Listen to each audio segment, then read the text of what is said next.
Hello, welcome back to TCTA's 2018 video series.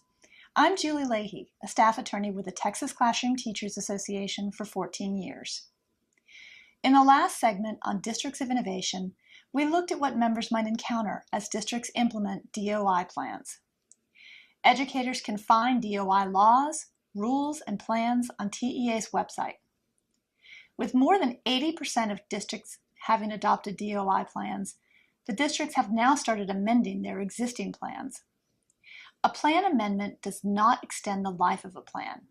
Plans terminate not later than the 5th anniversary of the board's vote adopting the plan. Since districts have only begun the amendment process, we don't yet know what the trends, if any, will be. But we can look at what districts are doing now for guidance as to how we should approach the process of amendment in the future. In this installment, we look at an amended plan from Mansfield ISD as a case study of the kinds of questions we can ask when a district amends its plan.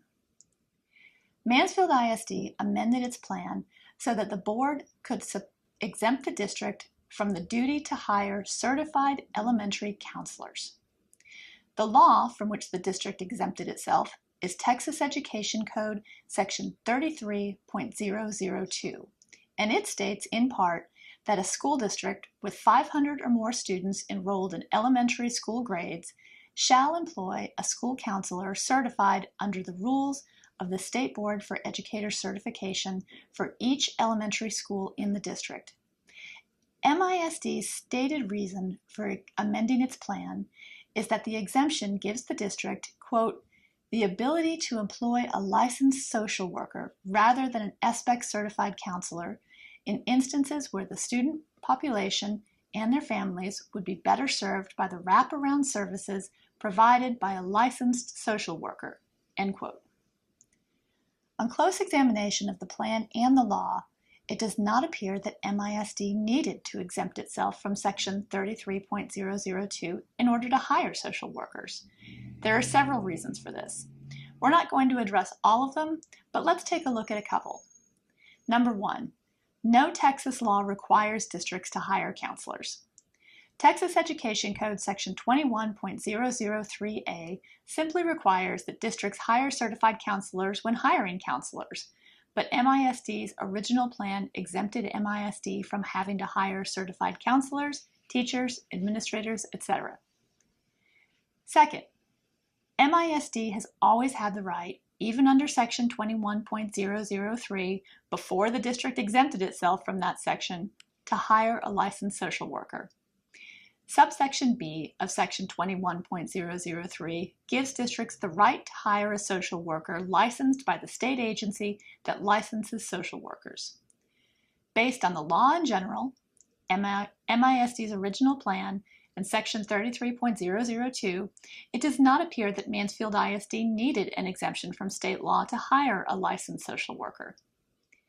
If you're a TCTA member and you have questions about amendments your district is making to a DOI plan, you can call the TCTA Legal Department at 888-879-8282 to speak with a staff attorney.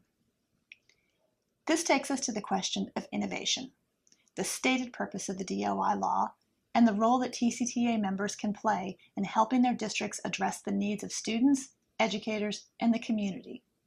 How can TCTA members contribute to the process of innovation? First, you can ask the question, is an exemption from law actually necessary to achieve the goal?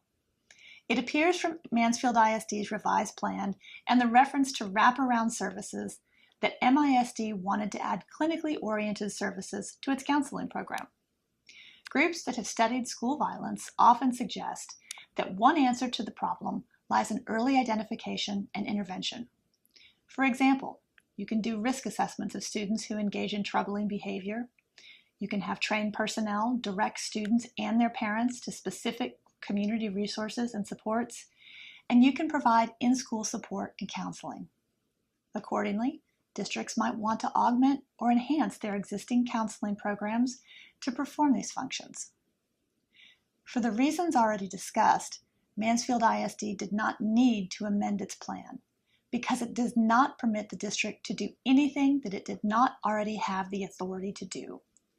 TCTA members can first ask whether another exemption is legally necessary, and then help the district analyze the problem and look at ways to accomplish the goal under existing law. TCTA members can offer the help because you often identify these student needs first. Second, we can ask the question, is there a hidden cost to the proposed innovation, and what resources does the district already have to support further innovation to meet its goals? Might MISD's exemption act as a disincentive to hire certified counselors? If so, MISD might lose a lot of valuable expertise. A district could, instead of exempting itself from state law, work with its counselors who have or want to develop counseling and intervention skills, or make that a more important factor in future hiring decisions. Third, TCTA members can ask the critical question, what really drives the need to innovate? Teachers can then ask, how can we address that need under existing law? In this situation, teachers could suggest that their districts effectively use existing laws to identify student needs and allocate resources for intervention when the needs first become apparent. One example involves the removal conference that is required by Texas Education Code Section 37.009A when a teacher removes from class a student who engages in repeated disruption or in serious or abusive conduct. A removal conference must involve the campus behavior coordinator, principal or designee, the teacher, the student, and the student's parent. Nothing in the law prohibits the district from including a counselor, a behavior specialist, or a contract social worker, especially if the student's teacher or other professional perceives a need to know more about the reasons for a student's conduct, to develop a support plan, or to address serious misconduct by a student. Teachers can ask districts to enhance the effectiveness of these conferences by including personnel trained in identifying student needs and developing a plan for support. A teacher-initiated removal conference presents an opportunity for early intervention and support, and it exists under existing law. Another example of an early identification and intervention opportunity involves the duties a campus behavior coordinator must perform when a teacher sends a disruptive student to the office. The law requires that administrators use a variety of techniques to address a student's misconduct, especially when a student continues to need redirection and previous attempts have proved unsuccessful. Teachers could ask a district to make resources such as counselors and social workers available to principals who have to repeatedly address a student's conduct. That is another opportunity for early intervention and support.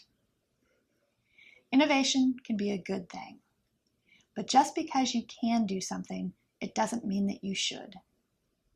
When districts adopt and later amend their DOI plans, their obligation to the community and to their students and staff is to ensure that the exemptions and later amendments that they have approved are innovative, that they accomplish their stated goals, and that they cannot already be accomplished within the existing framework of the law.